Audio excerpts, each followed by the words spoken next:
নেতা যেদিন আমাদের আসবেন, যেদিন বাংলাদেশে পা দেবেন, সেদিন যেন সমগ্র বাংলাদেশ কেঁপে উঠে। বন্ধুগণ, আমাদের নেতা খুব শিগগিরই আমাদের মাঝে আসবেন। আমি আজকে যেহেতু বাংলাদেশের সব এখানে উপস্থিত আছেন, আমাদের নেতৃবৃন্দ উপস্থিত আছেন বিএনপির, আমি আপনাদেরকে জানাতে চাই, নেতা যেদিন আমাদের আসবেন, যেদিন বাংলাদেশে পা দেবেন, সেদিন যেন সমগ্র বাংলাদেশ কেঁপে উঠে। বন্ধুগণ, এই কথাটা আপনাদের মনে রাখতে হবে, পারবেন তো? আমরা সেই দিন আমরা গোটা বাংলাদেশের চেহারাকে বদলে দিতে চাই। আমরা সামনের দিকে এগোতে চাই, প্রগতির দিকে এগোতে চাই।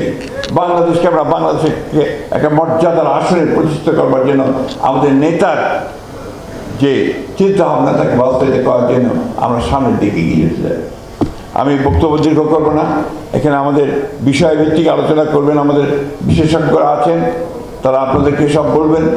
নতুন যে চিন্তা ভাবনা, আমাদের ফ্যামিলি কার্ড, আমাদের কৃষক কার্ড, এরপরে আপনার আমাদের অন্যান্য ব্যবস্থা, খেলাধুলা, স্পোর্টস, মিউজিক, সংস্কৃতি, সব কিছু নিয়ে আপনাদের এখানে আলোচনা হবে।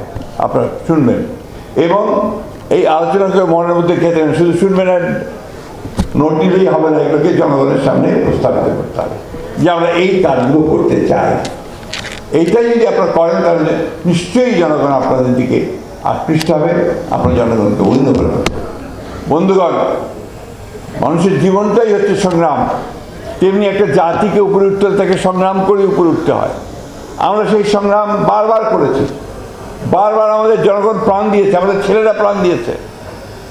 আমরা এইবারের ছেলেরা যেটা প্রাণ দিয়েছে 24-এ এই জুলাই যুদ্ধে, এবং তার আগে 71 যে স্বাধীনতা যুদ্ধ আমরা করেছি, এটাকে এক করে আমাদের সমস্ত শক্তিকে ঐক্যবদ্ধ করে আসুন আমরা এই লড়াইয়ে জয়লাভ করবার আমরা শপথ গ্রহণ করি এবং আমাদের দেশের বেগম খালেদা জিয়া আমাদের মাঝে আবার ফিরে আসবেন, আল্লাহ তাআলার কাছে এই দোয়া করি।